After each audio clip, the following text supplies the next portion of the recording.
characters do not need to be likable. That's a fallacy of American theater. They have to be compelling. Some of the most incredible experiences that you've had in the theater is because they're compelling characters, not likable characters. And that's hard, especially for women, because we're supposed to be likable, right?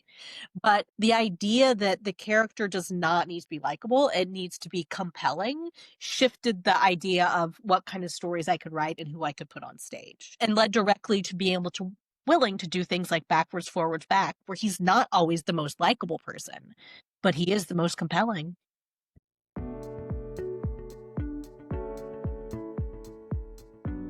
That was the voice of the one and only Jackie Goldfinger, playwright extraordinaire.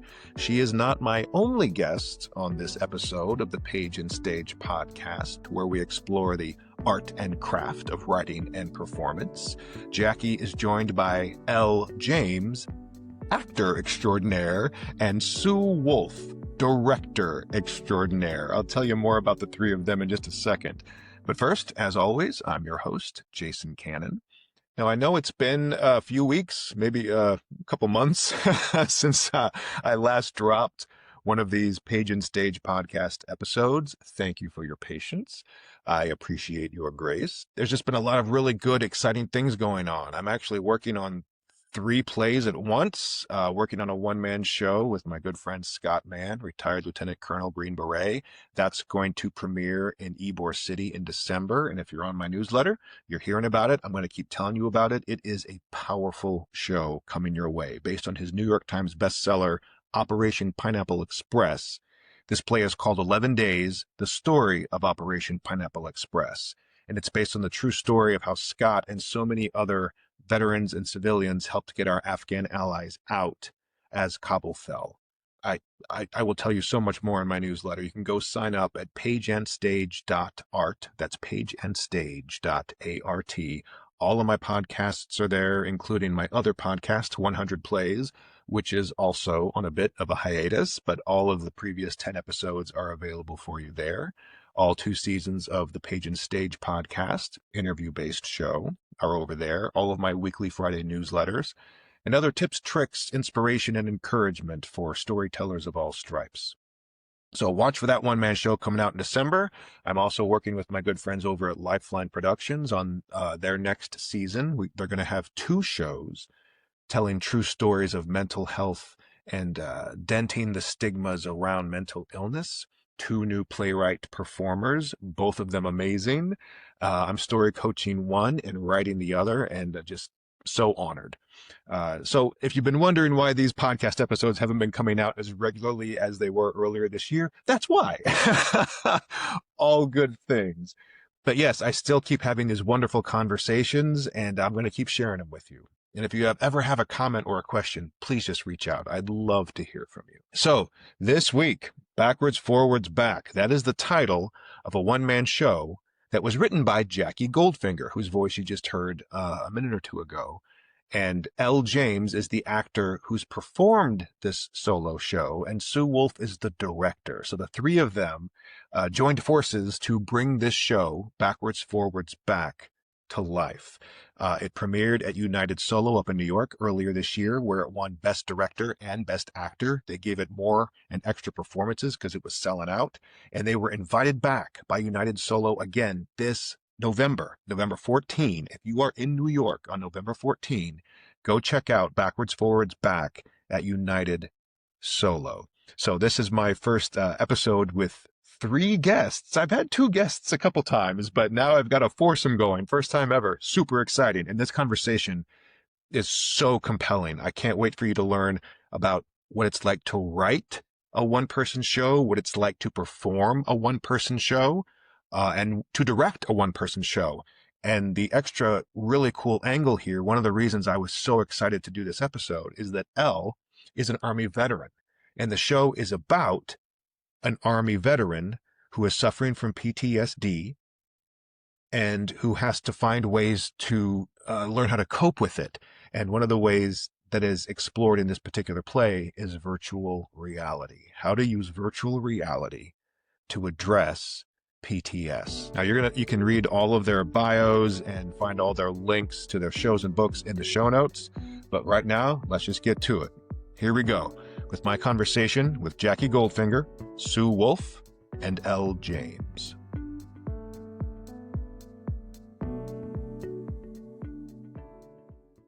Okay, my goodness. I was just talking to, and if you're watching this, you can see what I'm talking about, my three guests, the first foursome for this podcast. And I couldn't be more excited about this because I have some old friends, some new friends, work that I'm really passionate about and do a lot of things. Those of you who follow me know I work with military families and veterans all the time in other modalities of work. And that's what we're going to be talking about a lot today. I have Sue Wolf, LJ, and the one and only Jackie Goldfinger, back from Florida Studio Theater days, who now just has plays everywhere. And we're going to be talking a lot, LJ, about your one-man show coming back to United Solo in New York. I believe that's November 14, if I'm remembering my research correctly. But I want to, first of all, just thank you all so much for hopping on, taking this wild ride. But let's start with this. Sue, you're the director of this one-man show. Yes.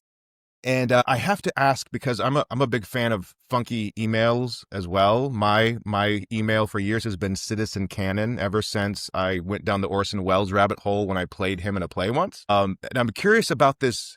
Raised by Wolves is your email handle. Obviously, your name is Wolf, but I'm wondering if there's a story behind how that email came to be.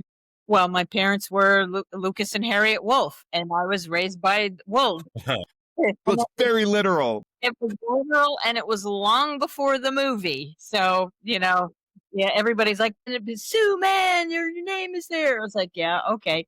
So, yes, that is how it came about. And a lot of people over the years just call me Wolfie. I don't know why, but they do. And that was my dad's shop teacher name also. So, ironically, that to fit like Wolfie, things like that. That's awesome. And Sue, give us, because I've had the benefit of reading your bio, but I mean, holy moly, you started out as a theater usher and now you direct for everybody. I mean, what was your storyteller origin story? When did that theater bug bite you? I think it was Peter Brook, Midsummer Night's Dream at Lincoln Center. Seriously. My parents were little European immigrants and they loved theater. I did not have a television till I was quite a bit older. So we did stuff. We went out, we saw theater, and they dragged me to this piece. And I was not a big fan of Shakespeare. And when I saw this, it blew my mind. I'm like, you mean there can be all white stage? There can be trapezes? There can be these vacuum cleaner, what do you call it, things, and they would twirl them around and make tones and make chords, and I'm like, oh my God, this is incredible. And so I just got bit by the theater bug, but I could make a living with it initially. And I was young and I went to California, and that was to be in television. And I did TV by day and theater by night. And I used all the TV production things like Xeroxing and, all that kind of stuff to support the theater. And the very first thing I did was a sign language production of Equus, which was way early on in the world of sign language theater, because in those days, it was children's theater. It was like Moominchans for deaf people.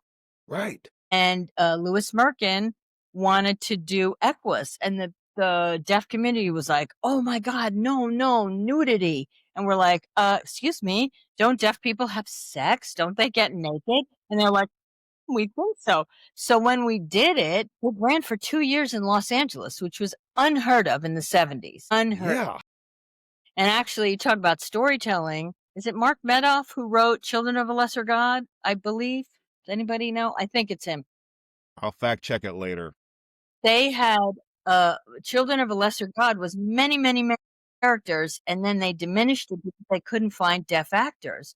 And they came to see our show, which had a double cast, hearing and deaf, and in Equus, they sit around in the back, right, and jump. Everyone's always on stage. So we had 2 casts, and they poached our deaf actors, and he put some characters back in.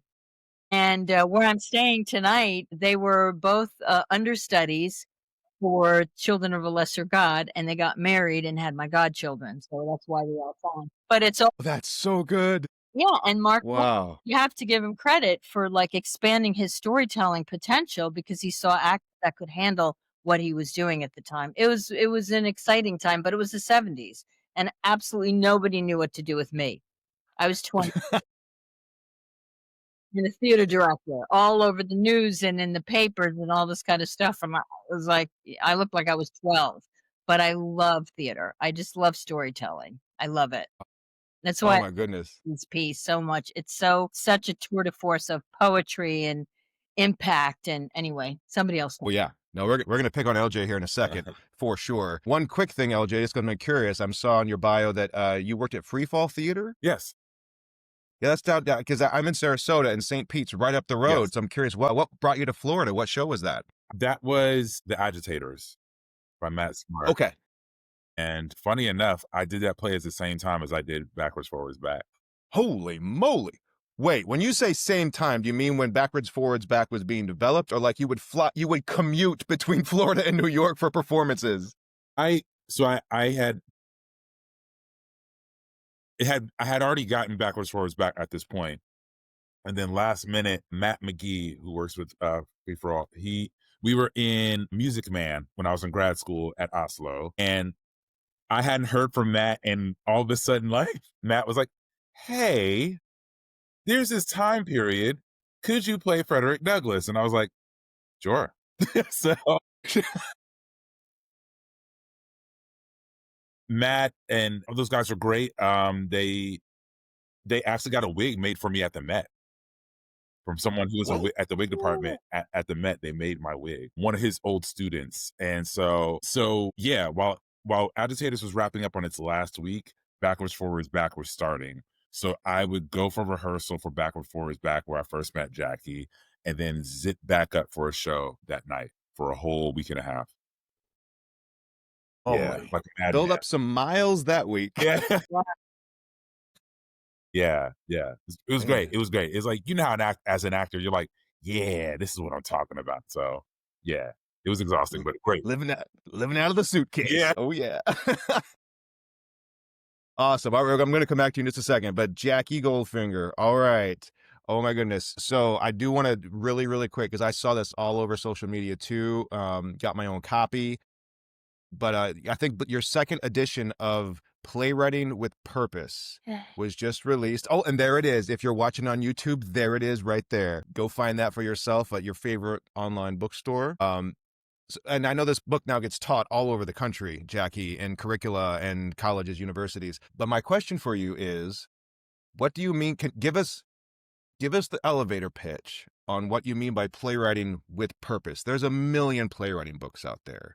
What is kind of your lane? What is your hook? And that purpose thing sounds really intentional. So I just want to give that runway to you. Thank you. So the idea, I think there's an idea by some writers that you get struck by a bolt of lightning and you write it down in one go and it's genius, and people like Edward Albee have fed into that. Like, I only wrote one version of Zoo Story. No, you didn't. We have other versions. What are you talking about? Right? And there's nothing wrong. If you get struck by a bolt of lightning, you write it down in one draft. It's perfect. That's awesome. But the reality is that actually there's a lot of purpose behind most playwrights' writing. There are craft elements, there are artistic elements, there are inspirations, right? And so playwriting with purpose takes you from the blank page to writing a full play to getting it produced and a little bit on TV and film. And the through line is that there is purpose to everything you do. Every comma means something. Every stage direction means something. Not having stage directions means something else. So the goal is to give people a wide-ranging toolkit that you can read the book from front to back and learn, what does it mean about pacing? What does it mean about timing? What does that look like on the page? So you can start at the beginning of the book, and by the end of the book, you'll have a full play, and we'll help you figure out how to get it produced. But you can also pick out different elements of craft. So like, if in this moment you feel like your purpose is to write a political play, then you can go to that section. And what does that mean? How do you theatricalize those political moments? So that's what we mean by purpose. Thank you for asking. Awesome. Absolutely. A couple quick follow-ups. One, you mentioned that if someone goes through your book, they'll have a complete draft by the end. So it's also it's kind of a practicum at the same time. It is. And so they'll have a complete draft. There's also a section on short plays, and there's a section on the business of playwriting and how to do I was that. just going to say it sounded like too, because I know, I mean, we're all in the business of show here, right? And how many of those programs, especially at liberal arts schools, how many programs just don't teach actors or directors how to actually go get a job and use the thing they've taught you to do, right? I just saw Yes. everyone's eyes light up. My God. So Jackie, you include sort of the business side of things at the end, like how to get an agent, how to submit to a literary manager, all the stuff that actually gets your play, I mean, purposefully Yes. onto the stage in front of an audience and not just in your drawer. Right. And that's one of the goals, is that I felt like when I was in school, I learned a lot, but I did not learn how to actually launch my play into the professional realm, which is sort of important, right? So we talk about all the different types of production, where you go to find opportunities, and also how you could segue into film or TV, since we know a lot of people are interested in that as well. Awesome. Yeah. And so I'm going to come back to Sue and LJ just a second, because I know that Backwards Forwards Back has a lot of virtual reality elements. And I'm working on a one-man show right now with a retired Green Beret. And there's a lot of like chat threads and phone calls. And we were staging a scene and he's like, I'm not sure how to make this interesting. I'm like, exactly. How many movies are there out where there's a hacker, and how do you make it dramatic to watch someone type?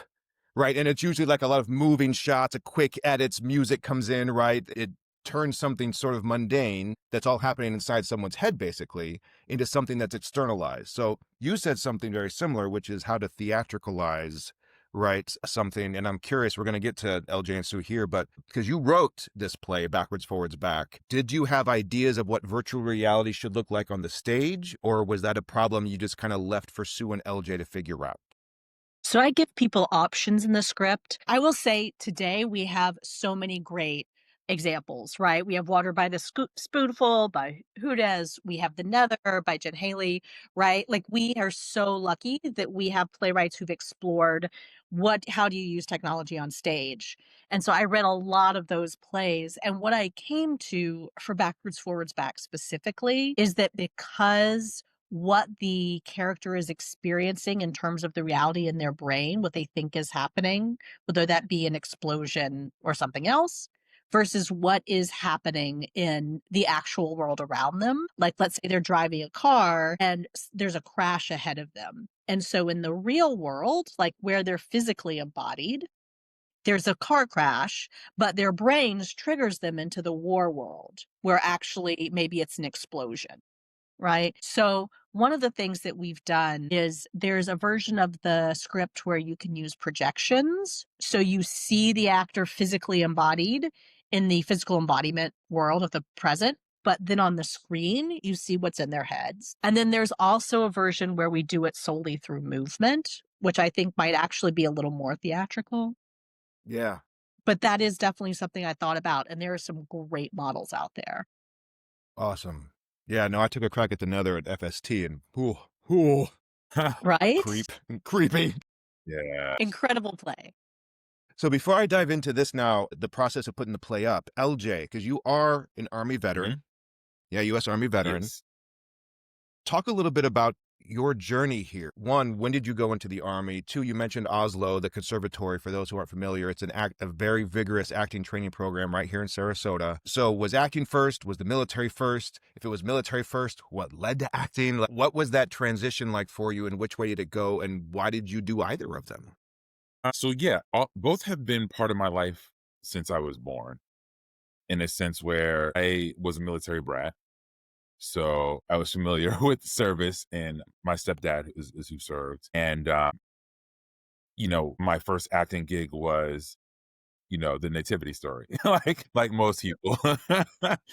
Were you one of the sheep? I was one of the wise men, frankincense and myrrh. Yeah. But yeah, I started out there, and it was one of those things where I memorized and my other friends didn't, so it was kind of like, oh, Ooh. maybe you should, and so, throughout my childhood I had brushes here and there with acting, but it was never like, they're like, hey, you should, my parents, being Black parents, like, hey, you need something to back up on, get your education, So we're Americans, right? So Black Americans, system. So yeah, so I ended up getting into the military. I tried college and it was like, nah, I'm good. I had one acting class. My one acting college class was acting. And my dad was like, okay, you got to do something serious. And I ended up joining the military after, family members who were in were like, hey, like maybe this will be a path for you for right now for school. And I ended up joining for school. They had a deal where it was like, hey, if you join, you get $54,000 for school and you get to choose anywhere in the world you want to go. And I was like, for sure. So, and I'm skipping a lot of steps here. It's a long story. But I was like, hey, get me far away from America as possible. I went to Korea and that's where I served. I spent, which is not normal, is usually you only get up to 2 years there because they give you 1 year, you can re up for 2 years. But I signed up for 3 years, so they ended up keeping me there. I think because of what geopolitical things were happening. When I joined, in basic training, the towers fell. That fundamentally altered the Altered playing field. everything. Yeah. Yeah, so that Yeah. changed my trajectory. Although I got to go where I asked to go, they didn't need my unit at the time. Iraq was brought into the mix. Then my unit got called, and my colonel, my first sergeant, all of them were like, my gift to you is I had 2 days left in the military before we found out over C-SPAN. We didn't even find out from our own people until later that day, but C-SPAN was who told me that we were going to war. So talk about leakage. So that's my colonel and them. They gave me a gift of saying, hey, you don't have to go. So I didn't, you know, I was basically a glorified concierge for my friends by packing up our tanks, packing up everything and sending them on their way, and spent the extra year in the military. So I ended up doing 4 years, serving 4 years. And a lot of stuff in between, had a 401k job, that kind of stuff. I worked in logistics. And one day my boss who saw me in a friend of mine who I acted with before the military called me up one day and was like, this is when MySpace was out. And I put on MySpace and I was like, hey y'all, I'm back in town. And I get a message from a friend and was like, hey, who I went to school with, and was like, hey, we need an extra Kit Kat boy. I mean, could you fill in? We'll catch up later, blah blah blah. And I'm like, what the hell is a Kit Kat boy? I like it. What's a Kit Kat boy? Yeah, I like Kit Kat It bars. sounds good. It sounds delicious. Yeah, like yeah. Okay. And then he's like, yes or no. Here's your leader hose. Yeah. And he was like, yes or no. And I was like, fine, I'm not doing anything anyway. So I ended up being a Kit Kat boy. And from there, I was in community theater. And my boss, who got invited, I invited her and her kids to The Wiz, and I played The Wiz. And this is probably like my third or fourth show out of the military. And she turns to me the next day after she saw me and she goes, I'm going to fire you. And I was like, okay. She was like, you don't want to be here. That's where you need to be. And I was like, okay, great. So Decision made. yeah, it's like, great, grand, wonderful. And from there I went to school, and that's how I ended up at FSU. One of my undergrad teachers was like, hey, like maybe you should go to grad school, think about it. Cause like, if you think about you're going to have to pay for classes anyway when you're out in the world. I mean, you might as well get a concentrated, cause I felt behind. I was older when I was in school. So a lot of my classmates were young. And so they went through like these conservatories and all this kind of stuff. They have high school conservatories now. So I was like, wow, like I feel like I'm missing something. And so grad school felt the best spot. And Oslo was free. That's right. That's right. And yeah, that's how I ended up in acting, and Awesome. yeah. Let me ask you this, LJ. Because I'm curious. Actors, I always ask kind of about process, and I'm curious if your military experience. We use that word discipline a lot, right? And I'm curious if your military background, if you have noticed in any ways that mindset or those behaviors or habits find their way into your acting process at all. Yes, and I say this because I don't want to say I'm losing them, because like not all of them apply, but there are things that I keep on to, like time. Any other time management in my life, I'm terrible, but when it comes to like being on time for duty, I'm on time. Thank You know what I mean? Yeah. Okay. I'm the Yeah, first yeah, yeah, yeah. I'm one of the first in the building, or, that kind of thing. People have even commented on the way I walk when I really, am really going somewhere. I'm marching. I'm in cadence. I cannot shake that for some uh, So you were a great Kit Kat boy. I You lo were on the beat. I love it. One of my favorite times. That's amazing. All right. Awesome. All right. I want to pivot hard now into backwards, forwards, back. So I read everything on here, but I want to clarify the story for anyone listening. Was this a play that Jackie, you wrote, and then like Sue, was yours the first production? LJ, how did you get the gig? When I first was contacted, I thought that LJ, that was based on his experience, but it's more that just you have a similar enough background that you bring a verisimilitude to the performance. I can only imagine that is part of the reason that won Best Director, Best Actor at United Solo. But what was the kind of the process of this play coming to life in the first place? Jackie, did it start with you? It did, but I was incredibly lucky to have LJ come into the process very early on. Oh, was LJ part of the developmental Yes, he whole? was part of the Okay. developmental process. Was it a commission, or was it something that you were doing on spec, or? So it received, are you familiar with the Sloan Commissions, EST Yeah. Sloan? So it was a commission from the EST Sloan for a proposal I put in based on an article I had read about incredible virtual reality therapy. That, virtual reality is used to teach soldiers to go to war. But at the time it was more experimental. It was also now being used to deprogram them from war and help them get their lives back. And it was fascinating to me. As someone with military in my family, PTSD is something that's very familiar. And this idea that people could actually get almost their full lives back was phenomenal. And when I say get their lives back, we all live in our how we perceive the world in our brains and our imagination. So when how you perceive the world is that you have to be on guard because any single thing could kill you, that changes everything from if there's road rage, to how you work with, if you're shopping and there's a cashier who gives you an uneasy feeling, right?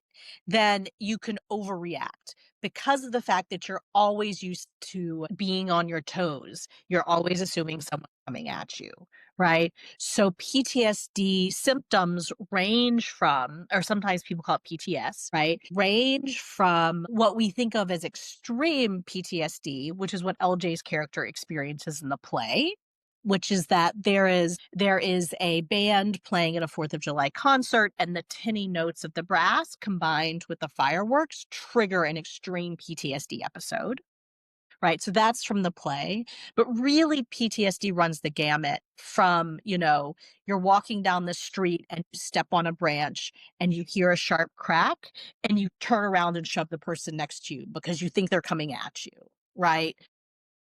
So the EST Sloan Foundation was kind enough to give me a commission to explore this topic. And I got to talk to veterans from around the country. We were lucky when we had to develop it at Urbanite Theater in Sarasota, which is where I met LJ. Operation Warrior Resolution was kind enough to come in and share their expertise. So it absolutely came from talking to LJ, and then as well as talking to these other soldiers and counselors and therapists about what does this look like and how can virtual reality help people step into a new world, right? Because it's basically, I will say some people do not like the virtual reality therapy because it literally sends you back to the war. So it seems like it's terrorizing you instead of helping you, right? But in virtual reality, you can go back to the war and learn how to change your response to those situations. So it's not that that the PTSD totally goes away. It's that you're confronted in virtual reality with different situations and you learn the coping tool. I was just going to say, it's almost like you've been chemically rewired. That can't Absolutely. be undone, but you can be given newer, better tools to have an intentional response instead of just a reaction.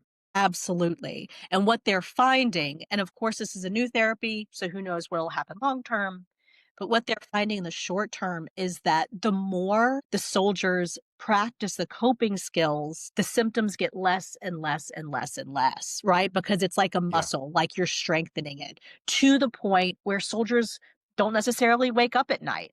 They may have a flash of something, but be able to stay asleep and have that sleep be uninterrupted, right? So it's a really exciting technology, but it also can be controversial because you do send someone back to the war. Yeah. Wow, great. And so that's interesting too. So it was here at Urbanite where this was developed, LJ, the Oslo Connection, because that was founded by your fellow Oslo alums. So that makes a lot of sense now. Sue, when did you get into this process then? So I met LJ on a movie, and it was a zombie movie. And I realized, I know, please don't ask. But no, where can we stream it? Come on now, Sue, LJ, come on, where can we stream Amazon. it? And I got hoodwinked. No, I got sucked into helping an old and dear friend of mine who was producing the movie, and I thought he needed a little help, and I said, if you're gonna ask for my help a few times, I'll give it to you for free, but if you want me to really get involved, and he said, I need you to get involved. So I was on set and I met Elle, and there was a handful of actors from that film that I just adored, and he was one of them. And I made it my business when the film was over to say, I'd like to take you to lunch and see who you are. What are your hopes and dreams? And we sat in this little restaurant on 72nd Street, Manhattan, and LJ said to me, if only I had a production in New York, things would be wonderful. And I said, so what have you done? And I believe that you actually sent me a clip from Jackie's production play. And I asked for the script, and I think you asked her, and I got a copy of the script, and I was like, wow, unbelievable. And I'm on the board of New York Rep, and we had just done War Words by Michelle Colos Brooks. And I got Elle to come to that play too, because I was like, you're a military guy, you're an actor, and you're funny. Not everybody is funny. There are a lot of people who can act, but there are not a lot of people who can act and be funny at the same time. And I'm like, that guy has the whole 360 in his toolkit, right? He's a fierce, incredible actor. And you could even see it in the 2 or 3 minutes you were on camera with lines on the zombie film. I was like, that guy's got it. Mic drop, bam, I'm in. Who are you? What's going on with you? And then you came to the show, we talked a little bit about it, and I think that's when you said, well, I did this play and thing. And I just fell in love with the play. And I was like, oh my, I mean, because it's like poetry. And it is a tour de force of solo show. And I love solo shows more than anything because you're only dealing with one personality, number one. And you can really, this, as I always say, it's the simplest thing to do and the hardest thing to do because you have to paint the picture. And when another show I was doing was in the festival, I said to Elle, well, why aren't we in the festival? Let's get into the festival. So we applied the festival, we got in, and then we had the 11th challenge hour. at the 11th hour. Yeah, 11:59. Literally 11. Email timestamp. It is. We're on the phone doing the application, like let's just do it because I just felt, it had to be done and you had to do it. And I wanted to work with you. I wanted to direct you very much. It was something that I just wanted to get in there and play in the playground of theater. And so we got in and then we're like, okay, there's like a spotlight and, a few lights. It's very stripped down. It's like an unplugged theater experience at United Solo. But It's a solo festival. It's a festival, right? Exactly. It's bare bones. But I love that because honestly, think with lighting, what we're looking to do is bring it to a 4-week situation in New York someplace. That would be fantastic. And then to have a tour every year with a bunch of actors all over the country during November Veterans Day. I mean, that would be, that was something that we hoped to do with War Words, but they had a cast of 17, right? So that was never going to work. This is a cast of 1. And there were several actors that we and I liked at that were in War Words and could be in different theaters and could be like a big thing every And they year. were veterans. Right? They're all veterans. And that was important because I'm not a veteran. Elle was. That was important to, I thought, the whole process. And I think it's almost more powerful with just the words, depending on the actor. If the actor can carry it and paint the pictures, I loved it. And first we were like, oh, this is a little scary, not to have any kind of support. But then you can use your imagination. And I will say that every person we ended up getting extra performances because it was so popular and because Elle was so good and because they loved what we were doing. Everybody that came, especially my friends who were honest with me, who will tell me, wow, that sucks or that's fabulous.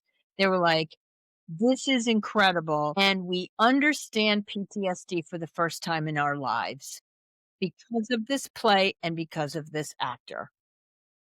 So that moves me. That makes me emotional and want to, keep working to make this a reality. And so we got together, we got on the festival and the rest is history. And they asked us back. So that's I was just going to ask. Yeah. So they called you, not at the 11th hour. They called you and said, come on back. well, in reality, I believe when you join the March festival, you get into the fall festival too. But Well, this is the first year they they're asked doing us. that. That is the first year they're doing that, and I also feel like they gave us extra performances because they knew that we would be coming back and stronger, and now what we'd like to do is bring people in that can take this, and that is a goal of United Festival also, to provide a place where it could launch from into. That's great. Because so many of these festivals, it's one and done. But to have that mission of, no, this is a launch pad or a springboard. I mean, I think that's so important, especially for work like this that doesn't have Yes. a big name attached, doesn't have like a huge back row already. It's great that you can get it in front of people this way. That's fantastic. Yeah, and Wendy Lane Bailey is really, she's a fan of ours, and that always helps too. She sees what it, sees what it can happen. And when we won for best actor and for best director, that was like, okay, let's really put some energy behind this, you know? Hence Awesome. Yeah. yeah. Hence the podcast. Mhm. Yeah. Your lives shall change henceforth. Right, you're not. So we appreciate your energy in Truly. supporting, our bigger goal because this piece needs to be done. Period. A lot. Fantastic. Yeah. So November 14 is your slot in United Solo coming up, right? Just a few days. Okay. Because we've been talking about this now, this PTSD, your own veteran experience. Something that a lot of civilians, non-theater, non-story, people who think they're not story. I mean, everyone is a storyteller instinctively, but people who don't train in that. I think something that this comes up quite often. They don't understand that for actors, I learned about this in therapy, that when you pretend, when you pretend, your body doesn't know the difference on a cellular, molecular, chemical level. If you buy into the given circumstances, if you engage your imagination, this goes to what you were saying, Jackie, about the power of virtual reality, right? If you go into it and you know you're pretending, your body doesn't know the difference. Literally does not know the difference between pretend experience, imagined experience, and actual experience. So I'm curious for you, LJ, having to kind of put yourself through this. I mean, actors put themselves through it anyway, but something like this, which is so kind of personal and based in real experience and really, really trying to take our veterans' trauma and turn it into something that's hopeful and healing. What is it like for you? How do you navigate that for yourself? Do you have a way to step in or step out? Have you found yourself triggered at any point especially probably in rehearsal, even more so than performance? I would, from my own experience, that's what I would guess, is that the rehearsal is much grittier and gnarlier for you than the performance would be, because that's so much more polished. But what has your experience been like pretending to go through PTS episodes? You think I would have an automatic answer?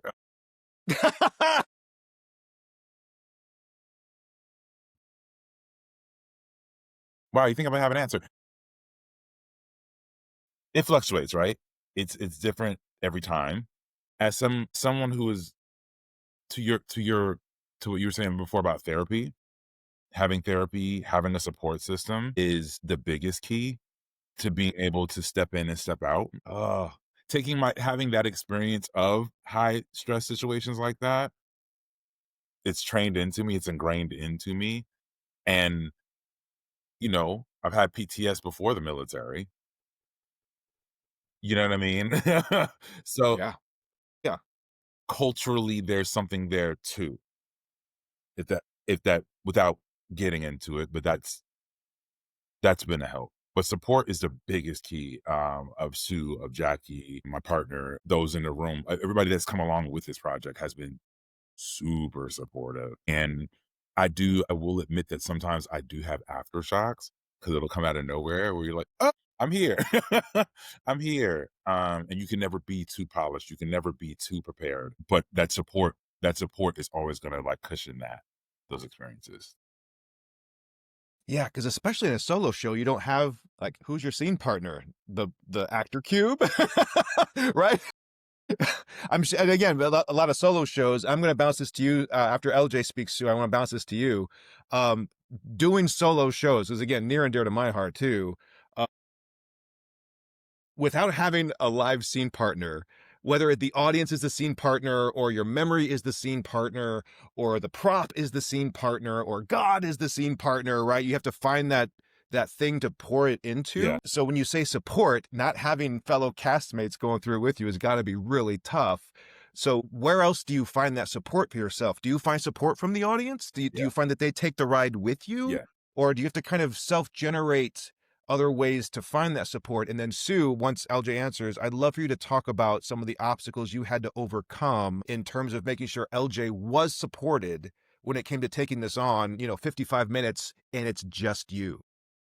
I think there was one split second, one time I looked to the right, like somebody else had a line, and I was like, nope, that's me. Because you're so used to having people on stage. You're like, yep, keep it moving. Yeah, the audience, right? And finding support in the preparation. But the audience definitely is mainly like any other show, they're always there to support. They're the other castmate.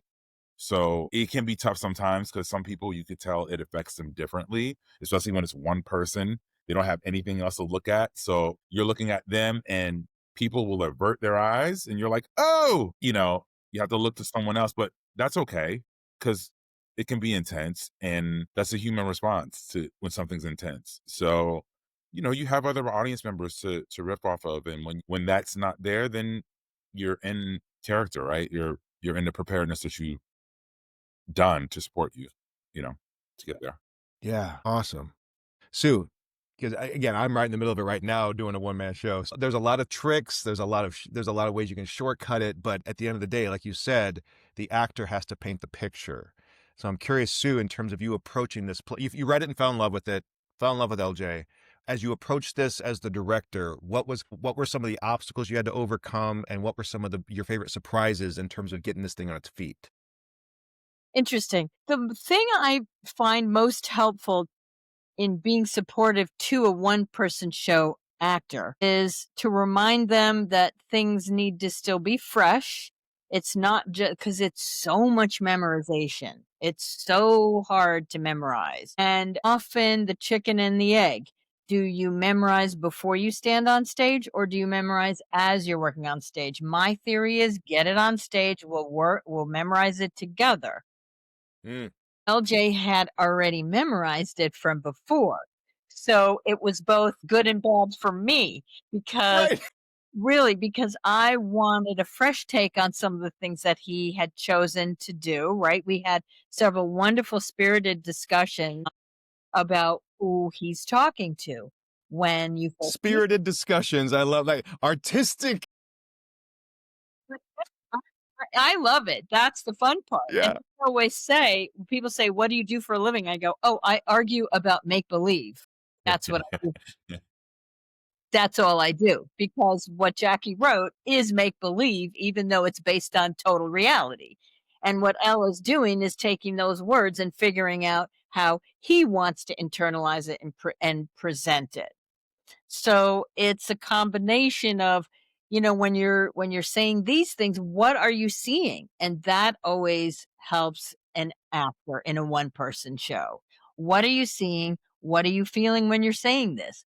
And sometimes it helps, depends on the piece. It helps to put them here, and then here's where the children are, and just placing the other people in the story is often grounding for the actor, enables L to choose to try it a different way, and let's try it this way and that way, and he's willing to do it, and that's what's fun as a director and actor. And there has to be trust, and there has to be trust. And I always say, I've said, oh, I really don't want to do a lot of used plays. I love doing new plays, and plays that haven't been done a million times before, because you can figure out all different ways of telling the story. And that's my favorite part of one person shows. I love solo shows because you can have set pieces, projections, Mhm. or nothing, and you can rely Yeah. on the words and the person to paint the picture. But if they don't see it and they don't feel it, then it's not going to come across. And Boy, if yeah. That this goes all the way back, Sue, to Peter Brook, right? Empty Space. right? And a white, like a negative, like not a dark black suck up the room kind of space, but a bright, open, blank Yep. canvas, a blank page in a way. And I like actors to come to me that way too. Like they've read it and they like it, or they wouldn't have signed on. They know me, or they wouldn't have signed on, right? Because it's a very personal thing to take direction in a one person show from a person Yeah. that they don't like, or don't trust. So, first and foremost, you have to develop trust. And I think we did that from meeting on the movie and then sort of getting to know each other and being I think we even went to the theater a couple times together before that. And we just got to know each other. And we're like, we love storytelling and we think this is powerful. And, let's play in the theater sandbox together. I mean, that's the most fun thing. It's the most fun thing for me. Yeah, and that's so interesting, Sue, because especially in having directed so many shows like you, when there's a larger cast, there comes a point as a director where you have to kind of remove yourself from the social aspect of it, because they're going to have their own inside jokes. They're going to be in the dressing room together. But with a one person show, it does feel like you're almost part of the team as opposed to coaching the team, right? It's a Yes. very different mindset. Yes, and the one show that was off Broadway with Kathy Buckley was a deaf comic, because I've worked with a lot of comics, and HBO used to pay me on the work at the HBO workspace on Santa Monica Boulevard, and they would throw talent at me, mostly writers and stand-up comics who wanted to get their own show. So they'd throw these people at me and say, find out if they're funny, talented, uh can do the work, shows up on time, not a drug addict, not a jerk, that kind of a thing. You do the vetting, and then we'll see where Right. to put them, right? So it does rely a lot on trust and what you're trying to do at that moment. You know what I mean? It is important to figure out what it is you want to say and where it is you want to go with this piece too, right? Yeah. Sue, I loved what you said too about like telling LJ, okay, put the kids here, right? In my improv training, we'd call that scene painting, right? That because in improv, you start with that empty space. And so I have to put the bookshelf here and the door is there and the sconce is there and paint it for not just the performer, but for the audience. And I've been using this with my actor too, who doesn't, LJ, similar to you before you went to Oslo, has very little formal training. But the thing that helps him the most is to make sure it's not a one man show, because he also has a lot of scenes where he talks, he plays multiple characters, he channel changes really quickly between characters. I just have to tell him, just play it for real. Stop trying to project, to let go of the idea that it's a one person show. Just be both characters simultaneously. And then the magic happens, right? And so Jackie, to come back to you now, was this commissioned as a one person show, or was that your decision? If it was your decision, when did you realize that Backwards Forward Back had to be a one person show? That's not an easy decision to make, but why was that decision made? It was not commissioned that way, but what I realized was that if we really wanted to tell a soldier story that hadn't been told before, that bringing all of these other characters in got in the way. I did not want what would happen was that I would put a non-soldier character on stage, and then the audience immediately went, "Oh, I understand that perspective, so this is my way in." So then it again became a civilian take on the soldier story rather than the soldier story. So I got to the point where I realized dramatically for the play to do what I think it does now, the goal being that no, what you see is solely from the soldier's point of view. And because it's solely from the soldier's point of view, it can occasionally be a little harder for audiences to get into because it's a perspective that's so different. But like LJ was saying, once they get on the ride with you, then it changes their entire view of what it's like to be a soldier. They act like Sue was saying with her friends, they actually understand at a whole new level. But in order to do that, you have to sit in the point of view. LJ was talking about audience members averting their eyes. You have to be okay with it being uncomfortable at times, which is not always the most popular thing in theater, right? But the reality is, once the audience sits in that discomfort for a few minutes and starts to understand where that character is coming from, then they connect so much more deeply with the journey. And their understanding is just revelatory for them. But initially, I did write the play with multiple characters. They just kept getting in the way of the experience we were trying to curate and the connection we wanted the audience to have with the soldier. Yeah, because it's almost like it was addition by subtraction. You had to take away Yes. take away the off ramps of comfort. You had to take them away so that they had to stay with the point of view you wanted to explore. LJ, in the development, were you part of development before it was a one-person show? Okay. I was going to say, or it could just be that LJ, like kick these people out, Well, he would have blown them away. We all know that because he's phenomenal. No, I realized it was so funny. So I got the commission and then COVID happened. So I wasn't in the room with people. My So you developed this on poor Zoom. husband, Oh my right. gosh. Oh my And gosh. my poor husband, who had to listen to 9 million versions of this with fewer and fewer characters. Like, here's the thing. I am completely confident in my marriage now because if he was going to divorce me, he would have done it during COVID where he listened to 17 drafts with decreasing characters every time. Oh, this is the 10 character version. And now here's the 8 character. And how he is the most wonderful person on the planet. But it really was like literally part of it's probably because I'd read so much research and read so many soldier stories and soldiers' family stories that it was just part of the revision process as well. Was that like, okay, now I'm focusing in and focusing in and focusing in. So we took it from 10 characters to 1 during that process. Wow, that's like if you had said like it started at 4, I'd been like, oh, okay. But to go from 10 to 1, I mean, that's a lift. Yeah. that. And I think that's brave also. I think, as a writer, applaud you loudly because, it's brave to cut. It's way harder to cut. At least that's my experience with working with writers. Very hard to get people to cut. And to see that, yay, thank you.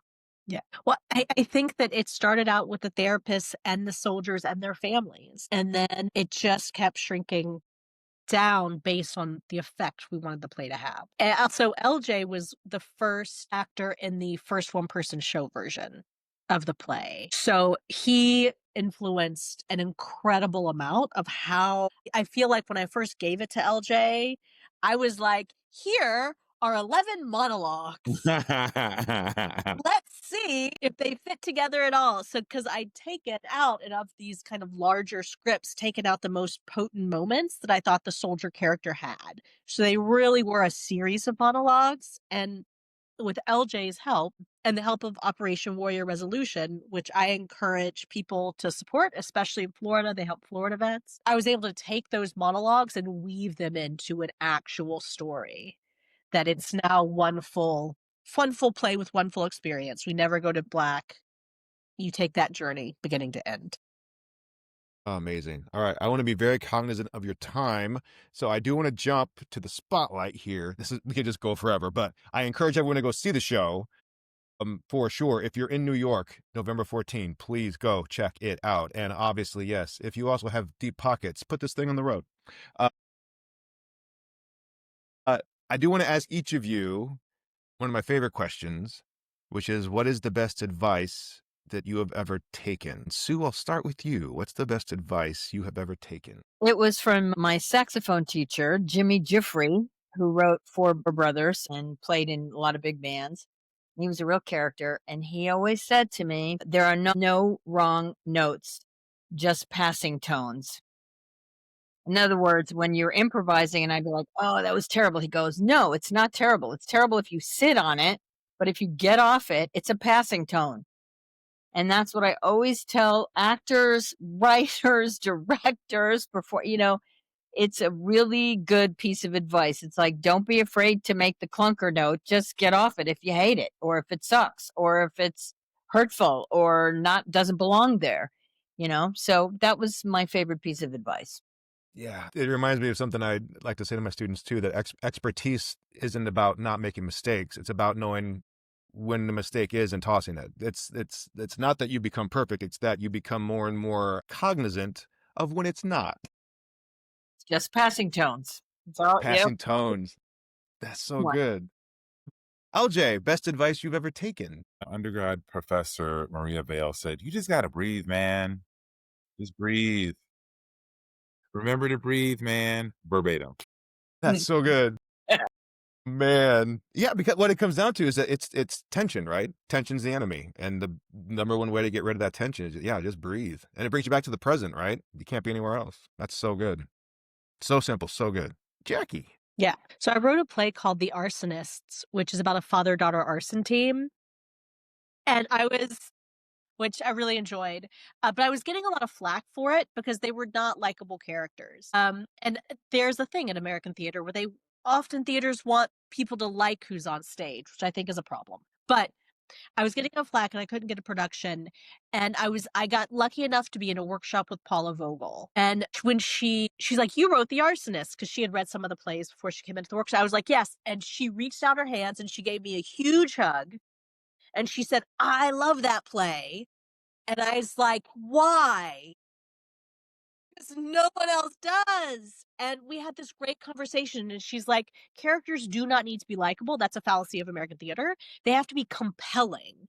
Some of the most incredible experiences that you've had in the theater is because they're compelling characters, not likable characters. And that's hard, especially for women, because we're supposed to be likable, right? But the idea that the character does not need to be likable, it needs to be compelling, shifted the idea of what kind of stories I could write and who I could put on stage, and led directly to being willing to do things like backwards, forwards, back, where he's not always the most likable person, but he is the most compelling. Yeah. That's so good. I mean, just run down All in the Family, right? Mhm. Right. Richard III. Give me like any Shakespeare. Slow horses right now. But you know what I mean? It's just like as soon as you start thinking in those terms, you're like, oh yeah. But I mean, the number of times even a producer in my ear when I was directing was like, that you have to make them more likable. I'm like, are you kidding me? What are you talking about?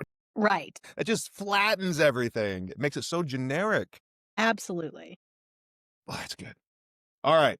Spotlight Part 2. Let the listeners, viewers know where to learn more about you. Obviously, I'm going to push your book, Jackie. I'm going to push United Solo, of course. But if you have other websites or socials, let me have them. I'll put links right in the show notes. But Sue, if people want to learn more about you or follow your work, where should they go? SueWolf.com, SueWolf.com. And my other passion is foster kids. I take a lot of foster kids to Broadway shows, and I'd like to get their voices out more. So I'm trying to get them to write more, et cetera, et cetera. But so that's fosteryourdream.org. Those are my two ways to find me. Awesome. That's cool. Like, that's a whole other podcast, Sue, right there. Holy moly. That's so great. Oh my gosh. LJ. Yes.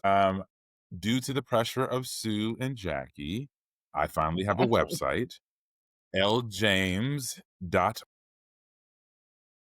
.art, 100%. When I found that last time, LJ, I was like, no way, .art. I love it. I thought I was so cool when I was like, oh, Yeah, yeah. You are cool. Thank you. Also, So that was ljames.art. .art, yes. And you can see all the Love it. upcoming things, including this on November 14th at 7 p.m., right, Sue? 7, right? 7? United. Yes. Also you can follow me on Instagram with __James__.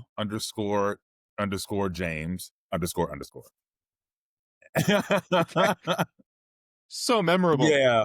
It's the only thing available for my name, but yeah, Of course. you can find Yeah, me in yeah. those places to keep up, and yeah, email me. Yeah. Fantastic. Jackie. I'm just at Jacqueline Goldfinger. Perfect. Everything's there. One-stop shop. Love it. Everyone, all those links will be right in the show notes. Please go check them out. If you're in New York, November 14, please go check out this show. Oh man, I won't be able to see it myself, but I have high hopes, man. I hope you guys land a producer, land a big fish. Let's get you out on the road. Maybe we'll even cross paths next year while I'm touring with my show too. That'd be awesome. Yes. But thank you all so much. Best of luck with the show. Oh, Jackie, I forgot to say one thing. Close us out with this, Jackie. You mentioned vet votes, or no, sorry. Yeah, vote vets or vet votes? Vet Votes, which is a fantastic organization. For those who may not be in the know, a lot of Veterans Affairs and Veteran Services are being cut right now. So Vet Votes is an organization that helps promote and advocate veteran needs. So if you're looking for an organization to support that supports our vets, they are one incredible place to go. They have really made an impact both on a policy level, but you can also go and read stories about how they impact individual soldiers and their families. Fantastic. And again, I'm going to put that right in the show notes. It helps me. Thank That's how you. I'm able to do therapy. That's how I'm able to get my checkups. That's how I'm able to get glasses, dental care, all that kind of stuff. It takes care of me and my friends who serves. Yes. Wow. Yes, they're cutting a lot of Please things. do. That's how I got my education. They pay for my education. Yeah. And Jeez. TF, by the way, theater, I believe they give the yearly subscription to veterans for free so that they can see more theater, which can maybe prompt more authors that are veterans, veteran stories on TV shows and theater and all that, Oh, fantastic. My goodness. Sue, LJ, Jackie, thank you so much. And just break all legs with Backwards, Forwards, Back, a United Solo, November 14th. Thank you all very much. Thank you, Jason. You've been listening to the Page and Stage podcast. All my thanks to this week's guest and to all of you out there for listening. You can learn more about all my guests and access their websites and projects in the show notes. If you enjoyed or found value in this podcast, I'd like to ask a quick favor. Leaving a short review or comment helps me out a ton. It tells the algorithmic overlords that people are listening, and it helps other folks discover the show. So if you can post a review over at Apple Podcasts, and I've left a link and easy instructions in the show notes, or leave a comment on this episode on Substack or YouTube, wherever you happen to be listening or watching, I would be incredibly grateful. Plus, I do my absolute best to respond to every comment. Let's get into a fun conversation. I use an incredible online app, Riverside.fm, to produce this podcast. If you are interested in creating your own podcast or other audio or video content, I cannot recommend them highly enough. I left a link in the show notes so you can check them out for yourself. Both of my podcasts live over at pageandstage.art. And if you visit, you can even sign up for free to receive every future episode right into your inbox, as well as my weekly newsletter full of tips, tricks, inspiration, and encouragement for storytellers of all stripes. Again, that's pageandstage.art. Thank you again for listening. And until next time, I'm Jason Cannon, and I cannot wait to hear your story.